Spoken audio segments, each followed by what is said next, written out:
Baik Bapak, selamat pagi, selamat datang. Selamat datang. Gimana Bapak tadi perjalanannya lancar? Alhamdulillah lancar. Lancar. Datang ke sini sendiri Pak? Diantar. Oh diantar. Ya. Gimana kabarnya Pak? Baik. Alhamdulillah baik-baik. Baik ya Pak ya. Oke, mungkin sebelumnya perkenalkan dulu ya Bapak. Nama saya Safira sebagai ahli gizi di rumah sakit ini. Mungkin dengan Bapak siapa? Muhammad Aris. Panggilannya Aris. Aris, Ya. ya. Saya manggil Bapak, ya? Iya. Panggil Bapak aja. Oke, Bapak datang ke sini atas rekomendasi atau keinginan sendiri, Pak? Keinginan Oh, iya, keinginan sendiri.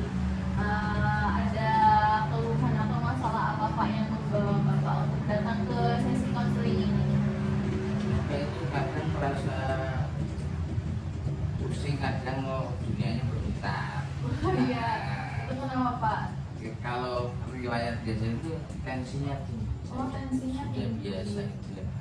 Oh, tensinya tinggi ya Punya Pak? riwayat Tekanan darah tinggi ya? Iya. Oh iya Bapak, siap. Mungkin untuk waktu konselingnya ini kurang lebih kita menjalani 30 menit ya Bapak. Dari Bapaknya apakah sanggup menjalani 30 menit itu? Iya, nggak apa-apa. Oh iya, siap sanggup. Mungkin nanti di awal saya banyak bertanya terlebih dahulu, Bapak bisa menjawab dengan seterbuka mungkin karena saya jamin bahwa data dan rahasia Bapak itu akan terjaga dengan baik oleh kami ya Bapak ya. Oke Bapak, mungkin kita langsung mulai saja sesi konselingnya ya terlebih dahulu. Sebelumnya Bapak udah cek tinggi badan dengan berat badan? Ya sudah. Oh sudah. Untuk tinggi badannya ada di angka berapa Bapak? Oh, tinggi badan 150. 150. Untuk berat badannya sendiri Pak? 53. Oh, 53 ya Bapak. Oke, saya izin hitung dulu untuk status gizinya ya Bapak ya.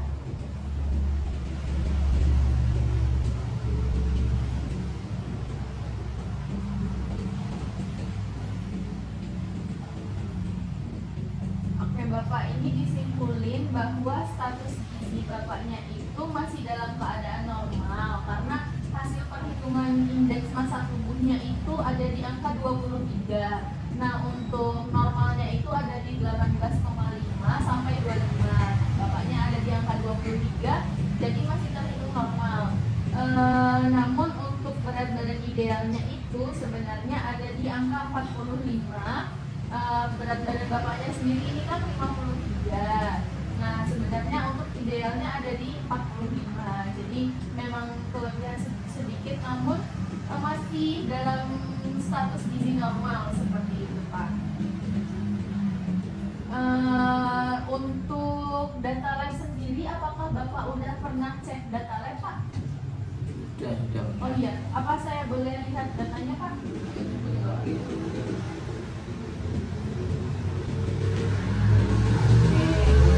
Oh ini data labnya ya Bapak.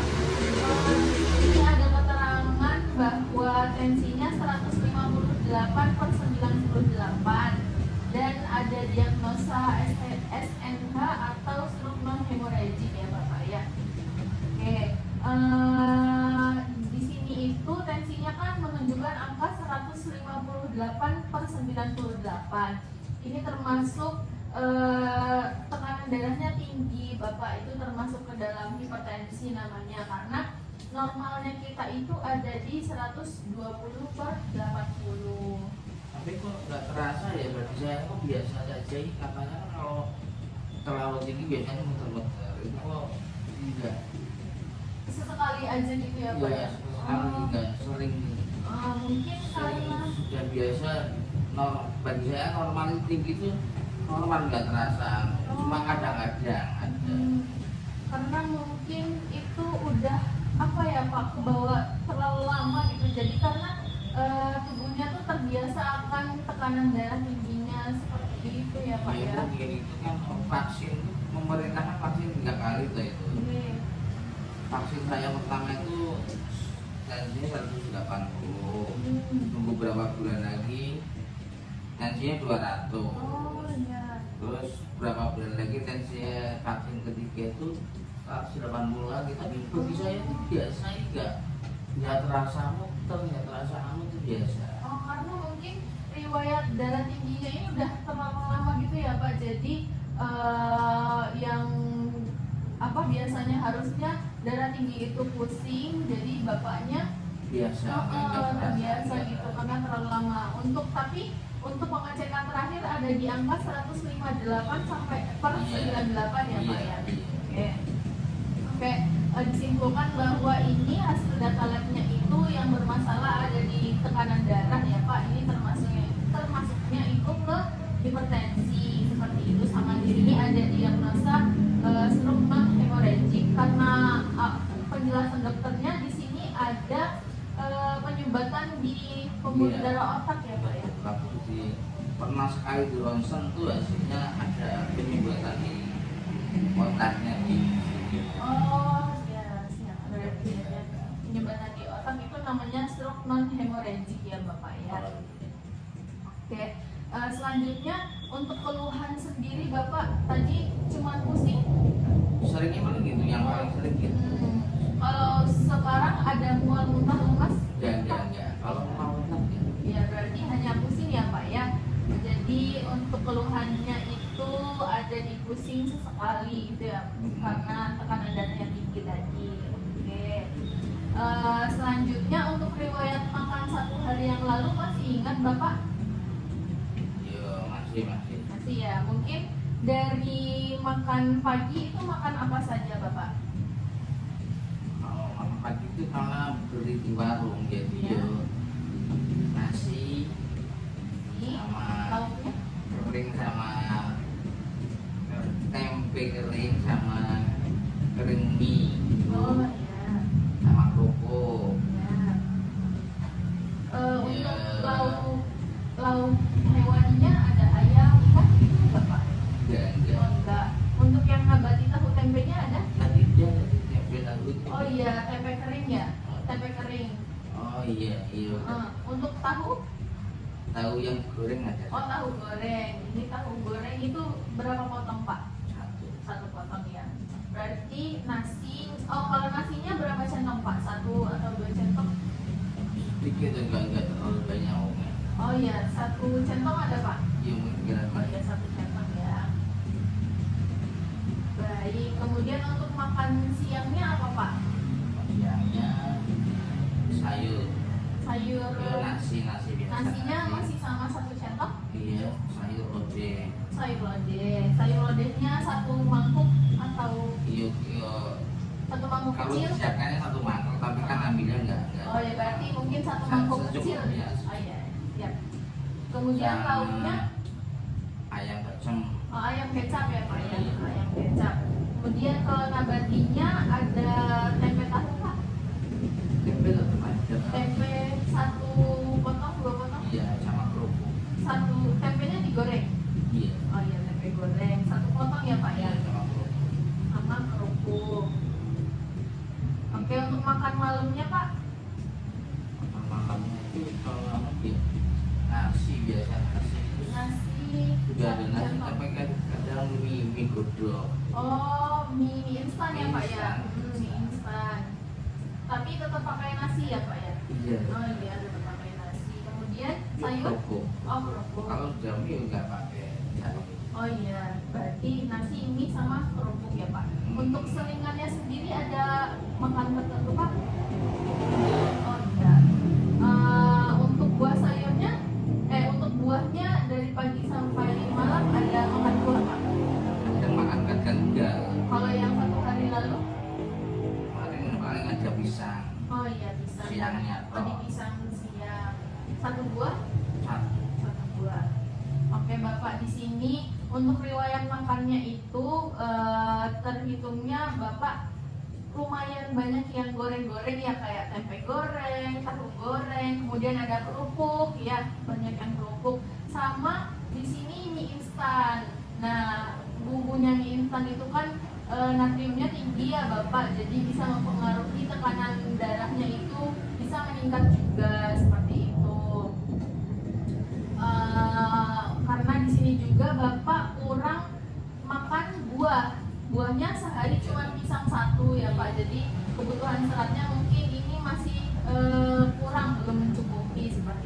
sayurnya sih, sayurnya juga siang aja ya sayur lodeh.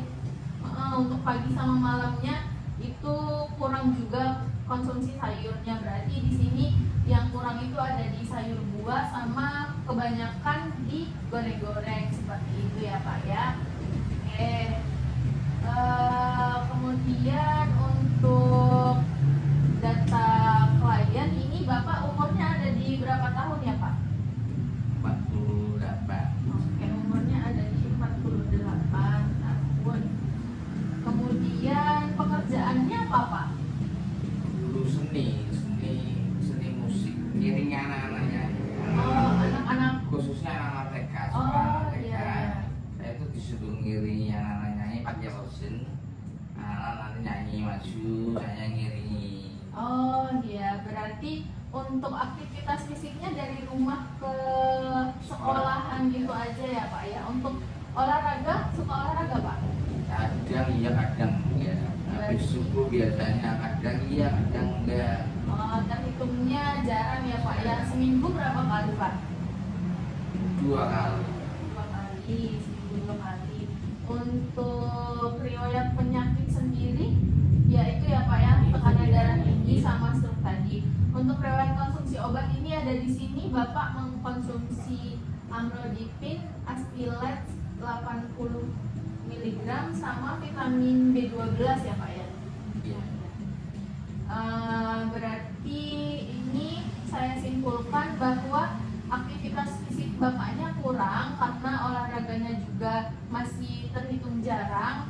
Kemudian konsumsi obatnya ini ada amlodipin, astilat sama vitamin B12. Ini untuk yang tensi tekanan darah tinggi sama stroke-nya ya Bapak ya. Kemudian ya seperti itu. Jadi di sini dari hasil wawancaranya Bapak itu saya simpulkan untuk diagnosisnya itu kebutuhannya penurunan kebutuhan natrium karena tadi Bapaknya menderita hipertensi, itu ditandai sama tekanan darahnya yang tinggi tadi ada di 158/98. Ini masuknya ke hipertensi stage 1 Bapak. Tuh. Nah, di sini berarti sama yang diagnosisnya itu terkait stroke ya Bapak ya. Stroke non hemorragicnya di sini kita ditandai sama tadi hasil ronsen itu ada penyumbatan di pembuluh darah otak ya Bapak ya. Ya. Oke. Nah, jadi di sini Bapak itu saya rekomendasi untuk menjalani diet itu namanya diet rendah garam untuk menurunkan tekanan darah Bapaknya, sama diet gizi seimbang untuk mencegah komplikasi dari stroke-nya sendiri Bapak, seperti itu.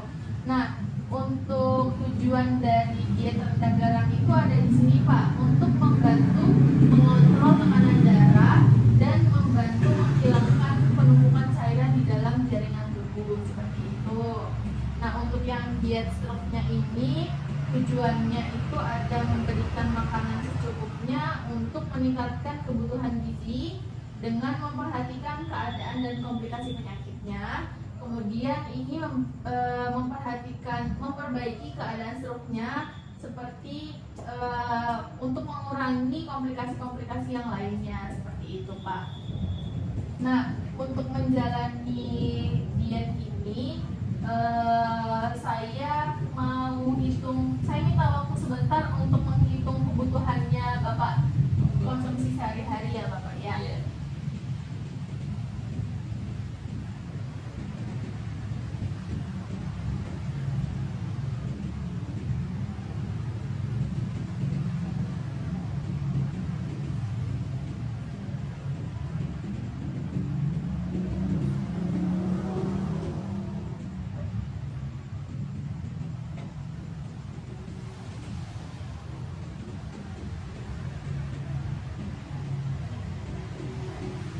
Oke Bapak, setelah dihitung-hitung kebutuhan Bapaknya ada di 2008, sekitar 2000 kalori ya Bapak ya.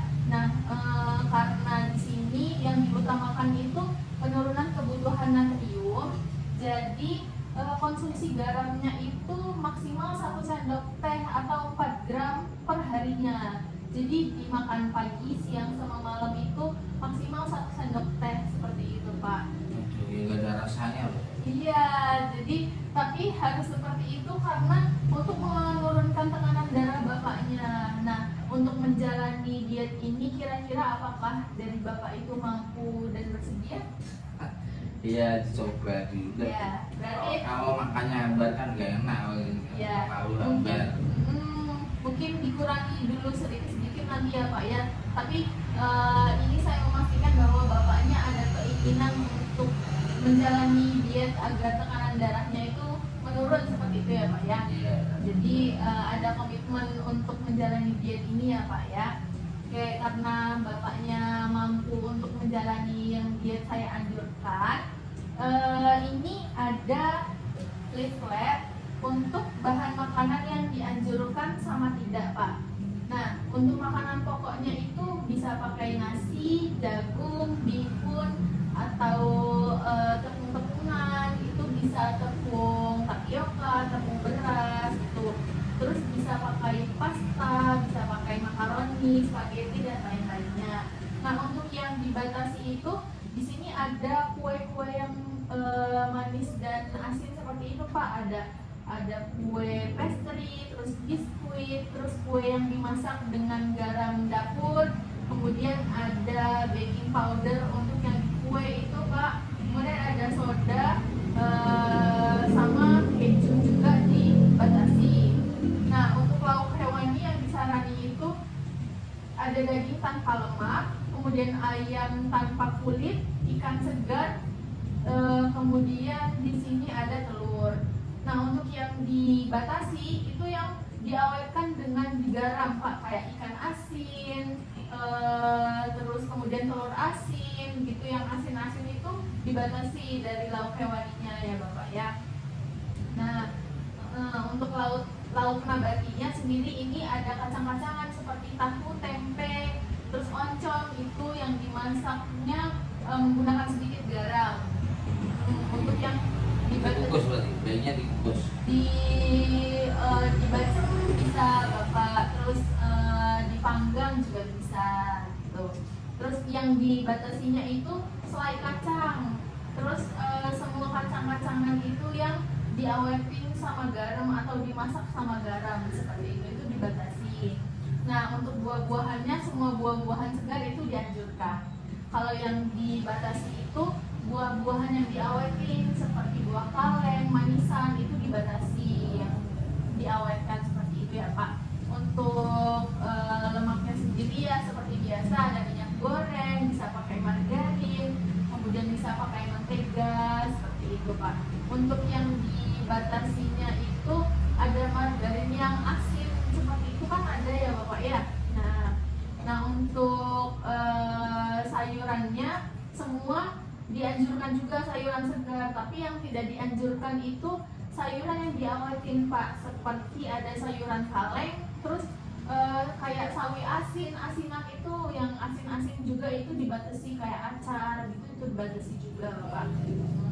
Kemudian untuk bumbunya ini bumbu alami yang biasa-biasa bumbu dapur seperti itu disarankan. Cuman untuk yang tidak disarankannya itu bumbu-bumbunya ada kayak soda kue, terus ada penyedap rasa, kemudian ada bumbu yang mengandung garam tinggi itu seperti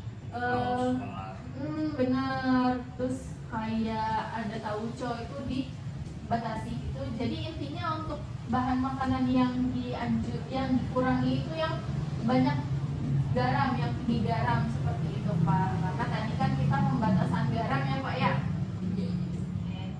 Nah, untuk yang struknya sih itu diet gizi seimbang, makanan normal mengikuti ini juga ya Pak. Jadi yang dibatasi itu lebih ke garam seperti itu. Ya coba tak usahakan. Ya, karena yang penting ada komitmen untuk menjalani dietnya ya Pak ya. Jadi ada keinginan yang tinggi untuk kembali keadaan normal seperti itu. Nah, karena tadi kebutuhan bapaknya itu kan ada di 2000 kalori ya Pak ya. Nah, di sini itu bapak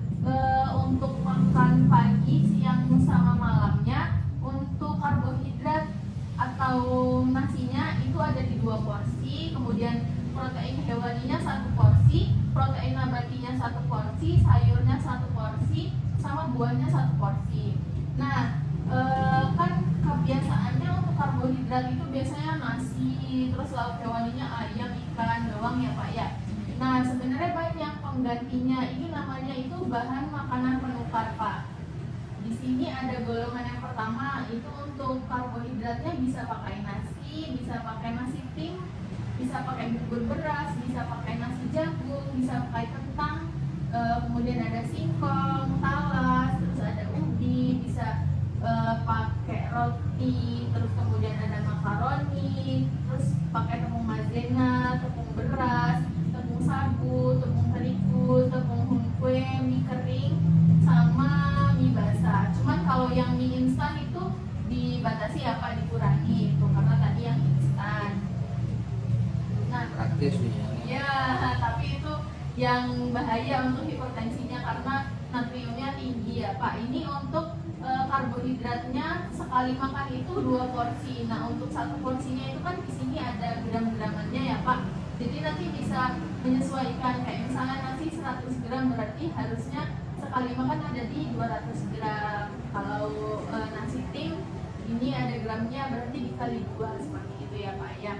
Nah, untuk yang protein hewani itu di sini ada bermacam-macam, tapi Bapak itu dianjurkan yang rendah lemak karena mengurangi kolesterol. Ini ada ayam tanpa kulit, kemudian ada babat, ada daging kerbau, ada ikan. Nah, untuk ikan asin nggak boleh ya Pak ya, karena kita membatasi. Kemudian ada udang segar, itu Bapak. Nah, kemudian untuk lauk nabatinya ini ada kacang hijau, ada kacang kedelai, ada kacang merah, kemudian ada tempe tahu seperti biasa yang suka dimakan Bapak ya, seperti itu. Untuk sayurannya ini yang bebas dimakan itu banyak Pak, ada gambas, ada jamur kuping, timun, ini bebas karena tidak mengandung kalori ya Pak ya. Kemudian yang sayur lain itu banyak, yang penting kan sayuran segar ya Pak, tadi semua boleh, dan buah juga seperti itu boleh bebas, yang penting yang tidak diawetkan seperti itu ya Pak. Untuk lemak tadi ya minyak itu bisa dari mentega, margarin juga seperti itu. Untuk contoh menu seharinya Pak, ini saya ada contoh menu makan sehari.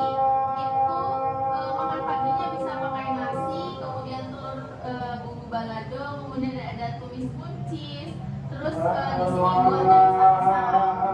Itu untuk makan pagi, bisa diganti menu lain, cuma contohnya ini. Nah, untuk makan siang bisa pakai nasi, bisa pakai pepes ikan jamur, kemudian ada kering tempe, kemudian ada sayur bening bayam, terus ada buahnya apel juga, jadi tetap ada buahnya.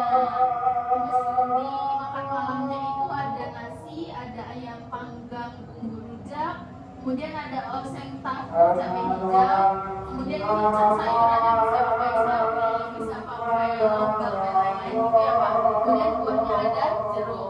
Jadi sekali makan itu tetap ada sayur sama buahnya seperti itu. Nah, untuk selingan juga harus tetap ada selingan ya Pak. Di sini bisa pakai puding buah sama kue lapis beras. Ini contoh selingannya aja. Bisa diganti sama kayak kue talam, kue ubi seperti itu ya Pak ya.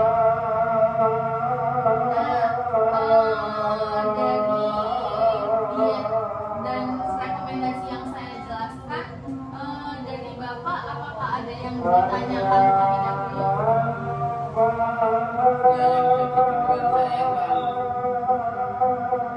saya tuh ada yang tidak bisa dirasakan, artinya tangan kanan sama kaki kanan kalau kena air panas gak terasa. Karena tadi diagnosisnya ya Bapak ya, gitu ya. Karena penyumbatannya di pembuluh darah otak itu ya Pak ya. Begitu ya. Iya, itu dari Sampai sebelumnya. sekarang belum bisa. Bergerak bisa tapi kalau misalnya kena air panas, kena air dingin itu gak terasa. Yang kaki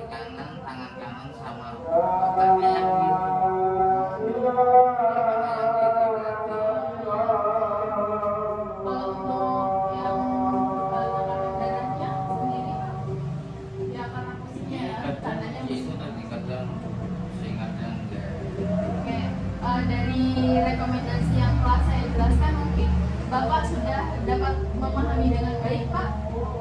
Yo, mungkin ininya ganti makannya itu saja ya. Ya, mungkin Bapak bisa ulangi yang saya anjurkan tadi dari dietnya. Kan kayak coba ya semuanya ini jangan terlalu makan yang mengandung darah intinya itu. Terus ya jangan banyak-banyak lah, semuanya juga jangan banyak-banyak itu. Jangan lupa sayur buahnya, ya Itu Pak, aja sama coba. aktivitas fisiknya mungkin bisa ditambah Nah, itu olahraga. kurang ya, olahraganya kurang. Ya, mungkin nanti saya akan bikin catatan untuk contoh makanan seharinya ya Bapak ya, yang tadi sudah disebutin. Mungkin saya bisa kasih referensi lain setelah ini. Kemudian karena ini konselingnya kan saya akan monitoring dan mengevaluasi ya Bapak. Jadi mungkin 1 bulan kemudian yang akan datang Bapak datang ke sini lagi untuk saya cek juga seperti itu. Apakah dari Bapaknya sanggup 1 bulan lagi ke sini? Iya coba terus. Ya, oke. 1 bulan kemudian datang ke sini. Nah, kemudian saya beri Bapak ini namanya, bisa tulis di sini ya Bapak. Itu namanya food diary. Jadi Bapak bisa menuliskan asupan makan atau riwayat makan Bapak sehari-hari selama 1 bulan ke depan. Ditulis berarti. Iya Bapak, ditulis. Karena nanti akan saya jadikan acuan untuk monitoringnya, apakah makannya sudah sesuai dengan yang dianjurkan atau belum, seperti itu Pak. Jadi ketika bulan depan datang ke sini untuk konseling lagi, catatan ini dibawa untuk saya monitoring dan evaluasi seperti itu Bapak. Jadi apakah Bapak sanggup ya? Nggak usah kan. Ya, siap, sanggup ya Bapak ya. Mungkin cukup sekian sesi konselingnya ya Bapak. Jikalau ada yang kurang dipahami, ini leafletnya bisa dibaca dan dibawa pulang, karena di sini kan ada informasi-informasi penting yang tadi sudah dijelasin ya Bapak ya. Ini bisa dibawa pulang sebagai panduan Bapaknya juga. Ya, mungkin cukup sekian sesi konselingnya Bapak. Terima kasih. Semoga diet yang dianjurkan bisa terjalankan dengan baik. Semoga bisa turun tekanan darahnya dan kembali sehat ya Bapak ya. Ya, terima kasih Bapak. Ya, di jalan.